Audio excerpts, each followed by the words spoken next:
آپ کو واشنگٹن مبارک ہو، آپ کو لندن مبارک ہو، آپ کو تل ابیب اور برلن مبارک ہو، لیکن وہ لوگ جو بیت اللہ کو قبلہ سمجھتے ہیں، حضور علیہ السلام کو اپنا امام اور قائد اعظم اور رہبر اعظم سمجھتے ہیں، وہ کبھی بھی واشنگٹن، لندن، برلن کے سامنے سر نہیں جھکائیں گے اور بھاگیں گے بھی نہیں، بلکہ آنکھوں میں آنکھیں ڈال کر لڑیں گے۔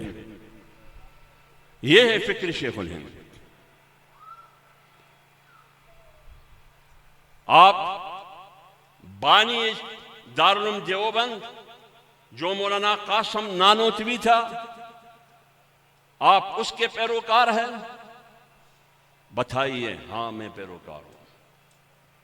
آپ شیخ الہند کے پیروکار ہیں؟ تو اس کی زندگی کی دو پہلو ہمارے سامنے ہیں۔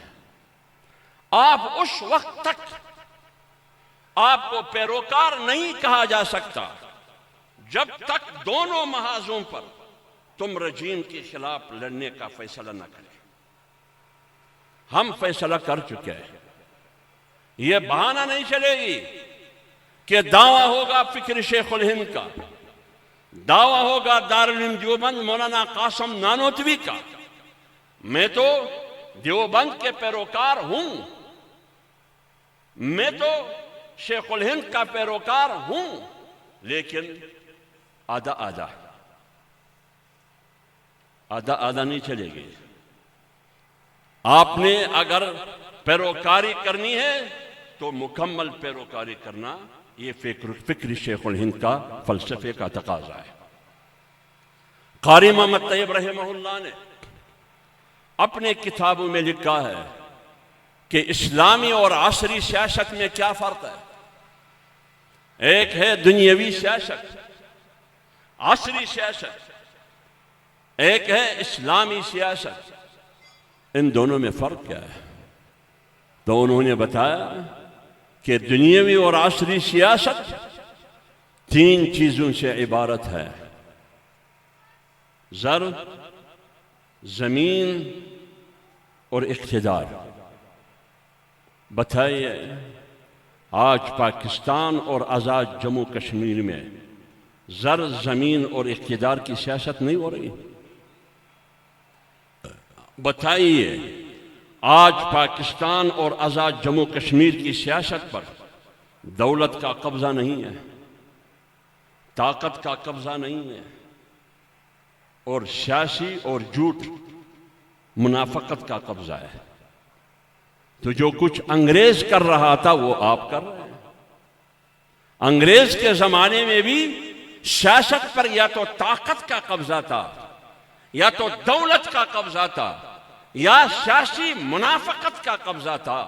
آج بھی آزاد جموں کشمیر کی اقتدار پر، آزاد جموں کشمیر کی سیاست پر، اسلامی جمہوریہ پاکستان کی سیاست پر یا تو دولت، سرمایہ دار، جاگیردار کا قبضہ ہے، اور یا اقتدار پرستوں اور کرسی پرستوں کا قبضہ ہے، یا تو طاقت، ڈنڈے کا قبضہ ہے۔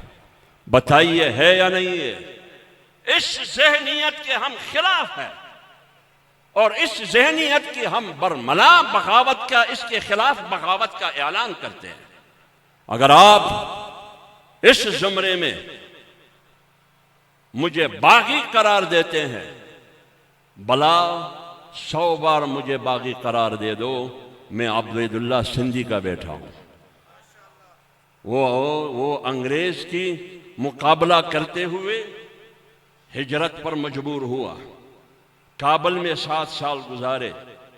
شیخ الہند نے رجیم کے خلاف لڑتے ہوئے مالٹا قبول کیا، بغاوت کرتے ہوئے مالٹا میں رہنا قبول کیا، لیکن آپ کی سپورٹ اور آپ کی حمایت نہیں کی، بلکہ آپ کے خلاف بغاوت کا اعلان کیا۔ میں اس ذہنیت، اس سوچ کا حامل ہوں، میں اس ذہنیت، اس سوچ کا حامل ہوں جو رسول اللہ صلی اللہ علیہ وسلم نے ابو لہب، ابو جہل ولید بن مغیرہ اور طائف کے سرداروں سرمایہ داروں کو، جس کو ہم انٹرنلی اسٹیبلشمنٹ کہتے ہیں، اس کو بھی چیلنج کیا، اور انٹرنیشنل اسٹیبلشمنٹ جو قیصر روم اور کسریٰ ایران کی صورت میں تھی، اس کو بھی چیلنج کیا۔ میں اس محمد کا بچہ ہوں۔ میں امریکہ کو بھی چیلنج کر چکا ہوں، اس کے ٹاؤٹ آزاد جموں کشمیر میں بیٹھا ہو یا اسلام آباد اور پنڈی میں بیٹھے ہو، میں اس ذہنیت کو بھی چیلنج کرتا ہوں۔ آئیے بات کریں گے، قانون کی بات کریں گے، دستور کی بات کریں گے، آئین کی بات کریں گے۔ اگر آپ ڈنڈے اور گولی کی زبان سے بات کریں گے، پھر میں آپ کے ساتھ بیٹھنے کے لیے بھی تیار نہیں ہوں۔ چلاؤ، جتنا بھی ڈنڈا چلا سکتے ہو چلاؤ، گولی چلا سکتے ہو چلاؤ، آپ کی گولی ختم ہوگی لیکن ہم حافظ حمداللہ جیسے ورکر ختم نہیں ہوں گے۔ لہذا آج آزاد جموں کشمیر میں 78 سال سے آزاد جموں کشمیر میں، آزاد جموں کشمیر کی عوام کی مرضی کے مطابق کشمیر میں حکومت نہیں آئی۔ میں نے ہمیشہ کہا ہے کہ آزاد جموں کشمیر کا نام واقعی آزاد جموں کشمیر ہے، لیکن میں فیصل راٹور سے پوچھتا ہوں، سینے پر ہاتھ رکھ کر، خدا کو حاضر ناظر جان کر قبلہ رخ ہو جاؤ، بتاؤ آپ کو 14 گریڈ ملازم لگانے کا اختیار بھی نہیں ہے۔ آپ کو 14 گریڈ ملازم کو ملازمت دینے کے لیے اسلام آباد سے اجازت لینا پڑتا ہے۔ تو اس غلامی کی کیا ضرورت ہے؟ اگر غلامی کے خلاف آپ نکل نہیں سکتے، خاموش تو ہو جاؤ۔ صرف اقتدار کے لیے، وہی قاری محمد طیب رحمہ اللہ نے کہا کہ عصری اور دنیوی سیاست عبارت ہے اقتدار سے۔ اقتدار تک پہنچنا، جس بھی قیمت سے میں پہنچ جاؤں، آزاد جموں کشمیر کی صدر بنوں یا وزیر اعظم بنوں، جس بھی قیمت میں خواہ غلامی کیوں نہ بنوں، لیکن ایک لیبل ہو میرے ساتھ کہ یہ وزیر اعظم ہے آزاد جموں کشمیر کا۔ وزیر اعظم اور غلام یہ دونوں اکٹھے چل سکتے ہیں؟ نہیں چل سکتے۔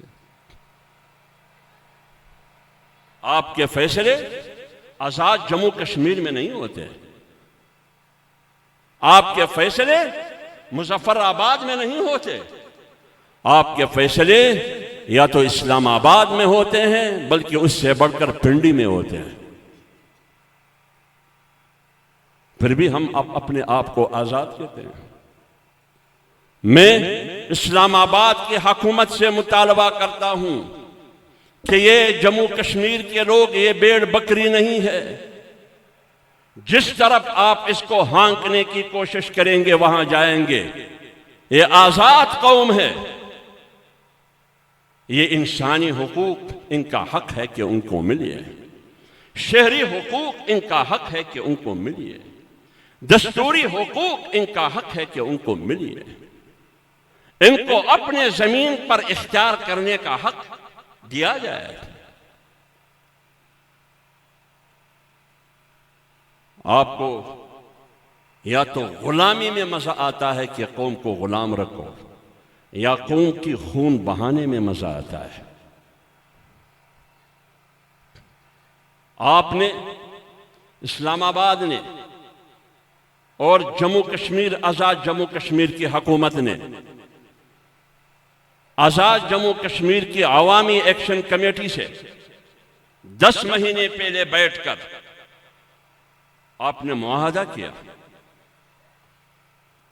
10 مہینے پہلے آپ نے معاہدہ کیا، وہ معاہدہ میڈیا پر موجود ہے۔ کتنی نکات پر وہ معاہدہ شامل ہے اور کس کی درمیان یہ معاہدہ ہوا؟ ایک فریق عوامی ایکشن کمیٹی آزاد جموں کشمیر ہے، دوسری طرف مظفر آباد کی کٹ پتلی حکومت ہے جس کی قیادت فیصل راٹور کر رہا ہے، اور تیسری طرف فیسلیٹیٹر یا سہولتکار کی صورت میں اسلام آباد پنڈی کی نمائندگی میں موجود ہے، پاکستان کی حکومت کی نمائندگی میں موجود ہے وزراء، اس معاہدے پر تینوں کے دستخط موجود ہیں۔ یا مسلمان ہوں گے تم تو مسلمان کی بھی ایک زبان ہے، یا تو خدا کے بندے ہوں گے آپ، خدا کا بھی ایک زبان ہے تو ان کے بندوں کا بھی ایک زبان ہونا چاہیے۔ اگر آپ انگریز کی ٹوٹ ہے، انگریز کی زبان پہ کوئی بھروسہ نہیں ہے، آپ کی زبان پر بھی کوئی بھروسہ نہیں ہے۔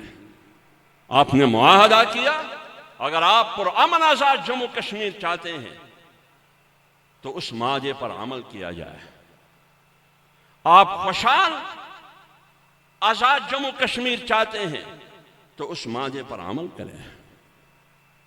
ایک طرف اگر آپ نے معاہدہ کیا ہے، اس کا مطلب یہ ہے کہ آپ نے اعتراف کیا کہ عوامی ایکشن کمیٹی آزاد جموں کشمیر کی یہ مطالبات درست ہے، یہ غیر آئینی بھی نہیں ہے، غیر قانونی بھی نہیں ہے، اور دہشت گردانہ مطالبات بھی نہیں ہے۔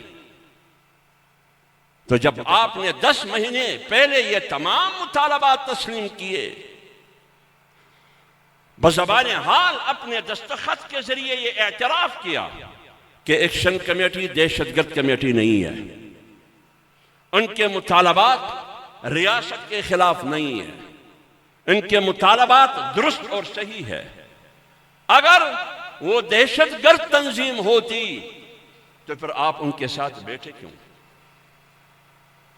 اگر وہ دہشت گرد تنظیم ہوتی، تحریک ہوتی، آپ نے معاہدے پر ان کے ساتھ مل کے دستخط کیوں کیا؟ لیکن جب وہ دہشت گرد تنظیم اور تحریک بھی نہیں ہے، ان کے مطالبات انسانی بھی ہے، قانونی بھی ہے، آئینی بھی ہے اور دستوری بھی ہے، مان لیا، تو پھر اس معاہدے کا تقاضا یہ ہے کہ اس پر عمل کیا جائے۔ لیکن آپ عمل نہیں کرتے، گولیاں چلاتے ہیں۔ دیکھیے، جمعیت علماء اسلام نہ گولی کی سیاست خود کرے گی، نہ کسی اور کی گولی کو برداشت کرے گی۔ وہ گولی میری سینے پہ لگے یا وہ گولی آزاد جموں کشمیر کی شہریوں اور نوجوانوں کے سینوں میں لگے، اس گولی کو میں مرد آباد کہتا ہوں۔ اس معاہدے کی ہم حمایت کرتے ہیں۔ اگر معاہدہ غلط ہے تو پھر کیوں کیا؟ اگر معاہدہ درست ہے تو پھر عمل کیوں نہیں کیا جا رہا؟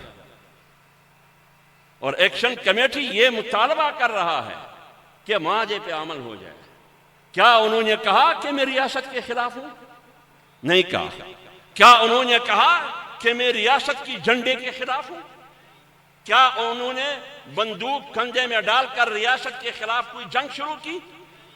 اس معاہدے کا مطالبہ کر رہا ہے جس معاہدے پر اسلام آباد کی دستخط موجود ہے۔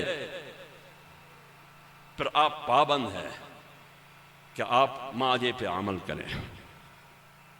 آپ کے لیے دوسرا کوئی راستہ نہیں ہے۔ آپ بیٹھے ان مظلوموں کے ساتھ۔ آزاد جموں کشمیر کی قوم یہ مظلوم ہے، یہ محکوم ہے، ان مظلوموں کے ساتھ بیٹھی ہے۔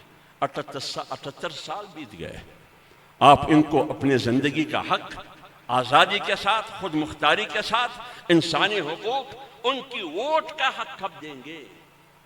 78 سال میں ان کو ووٹ کا حق بھی نہیں ملا۔ وہ ہمیں ووٹ نہیں دینا چاہتے، اپنے مرضی کے مطابق مولانا مفتی عبدالرشید کو دینا چاہتے ہیں۔ آپ کیوں ان کا راستہ روک رہے ہیں؟ یہ ہے ظلم، یہ ہے جبر۔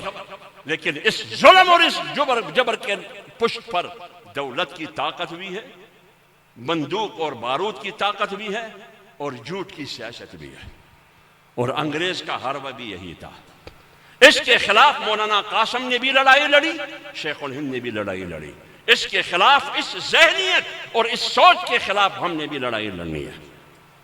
لیکن آئین کے دائرے میں رہتے ہوئے، دستور کے دائرے میں رہتے ہوئے، جمہوری طریقے سے، پرامن طریقے سے ہم نے یہ لڑائی لڑنی ہوگی۔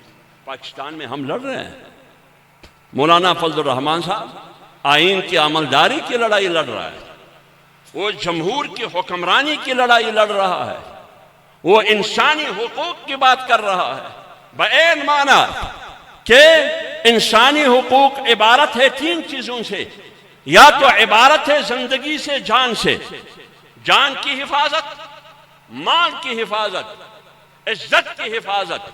یہ 73 کی آئین کے مطابق یہ ریاست اور حکومت وقت کی ذمہ داری ہے کہ میری اور میری قوم کی جان محفوظ ہو، ان کی زندگی محفوظ ہو، اس کی مال محفوظ ہو، اس کی بچے محفوظ ہو، اس کی عزت اور ابرو محفوظ ہو۔ لیکن آج پاکستان میں نہ جان محفوظ ہے، نہ مال محفوظ ہے، نہ عزت اور ابرو محفوظ ہے۔ اب اس تحفظ کا مطالبہ کرنا یہ آئین کا تقاضا ہے، تو میں تو آئین کی عملداری کی بات کر رہا ہوں۔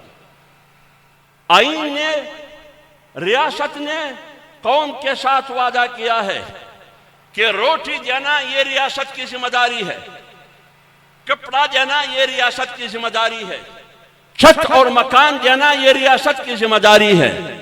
لیکن 25 کروڑ عوام پاکستان کے چار دیواری میں موجود ہے، ان کو پہننے کے لیے کپڑا نہیں ہے، ان کو رہنے کے لیے مکان نہیں ہے، کھانے کے لیے لقمہ نہیں ہے۔ اس کا ذمہ دار بھی مولوی ہے، ہاں اس کا ذمہ دار بھی مولوی ہے۔ ریاست نے قوم کے ساتھ وعدہ کیا ہے کہ روٹی دینا، روزگار دینا یہ ریاست کی ذمہ داری ہے، پانی دینا یہ ریاست کی ذمہ داری ہے، پینے کا پانی، صحت اور تعلیم کی سہولیات مہیا کرنا یہ ریاست کی ذمہ داری ہے، پہننے کے لیے کپڑا دینا یہ ریاست کی ذمہ داری ہے، آپ کی زندگی کی تحفظ کرنا یہ ریاست کی ذمہ داری ہے، آپ کی عزت اور ابرو کی تحفظ کرنا یہ ریاست کی ذمہ داری ہے۔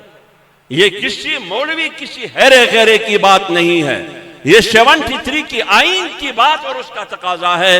آپ ناکام ہو چکے ہیں، 78 سال میں نہ میری زندگی کو تحفظ دے سکے، نہ میری جان کو تحفظ دے سکے، نہ میری ماں کو تحفظ دے سکے، نہ میری عزت اور ابرو کو تحفظ دے سکے۔ نہ آپ نے مجھے کپڑا دیا پہننے کے لیے، نہ تم نے رہنے کے لیے مکان دیا، نہ کھانے کے لیے لقمہ دیا، بلکہ لقمے کی بجائے آپ نے گولی دی، آپ نے بارود دی، گولی دی میرے منہ میں، میرے سینے میں، اور پہننے کے لیے کفن دی، اور چھت کی بجائے آپ نے مجھے قبر دیا۔ یہ ہے ریاست کی ذمہ داری۔ یہی مطالبہ آزاد جموں کشمیر کیا ہے کہ ریاست کی ذمہ داری ہے کہ میری عزت محفوظ ہو، میری مال محفوظ ہو، میری جان محفوظ ہو، مجھے روٹی ملے، مجھے روزگار ملے، مجھے کپڑا ملے، صحت کی سہولیات ملے، تعلیم کی سہولیات ملے، زندگی کی ضروریات دینا یہ ریاست کی ذمہ داری ہے۔ لیکن آپ اتنے کمینہ ہے کہ تم مجھے ووٹ کا حق بھی نہیں دے رہے۔ پھر میں کیا کروں؟ پھر میں کیا کروں؟ اگر بچے کو زیادہ تنگ کرے تو بچہ بھی چیختا ہے اور اپنے ماں کے خلاف چیختا ہے، اور کہا جاتا ہے کہ ریاست ماں جیسی ہے، ریاست ماں جیسی ہے۔ آج ماں خود اپنے بچوں کو مار رہا ہے، پھر اس ماں کے ساتھ کیا سلوک ہونا چاہیے؟ یہ حکمران اور ارباب اقتدار اور ارباب اختیار مجھ سے زیادہ اچھی طرح سمجھتے بھی ہیں اور جانتے بھی ہیں۔ اس لیے موسیٰ علیہ السلام نے بھی ظلم کے خلاف آواز اٹھایا، ابراہیم علیہ السلام نے بھی ظلم کے خلاف آواز اٹھایا، رسول اللہ صلی اللہ علیہ وسلم نے بھی ظلم کے خلاف آواز اٹھایا، شیخ الہند نے بھی ظلم اور جبر کے خلاف آواز اٹھائی۔ اسی تسلسل میں جمعیت علماء اسلام بھی ظلم کے خلاف آواز اٹھائے گی اور اٹھاتی رہے گی۔ اللہ تعالی ہمیں اور آپ سب کو دین کی اور انسانیت کی خدمت کرنے کی توفیق عطا فرمائے۔ وما علینا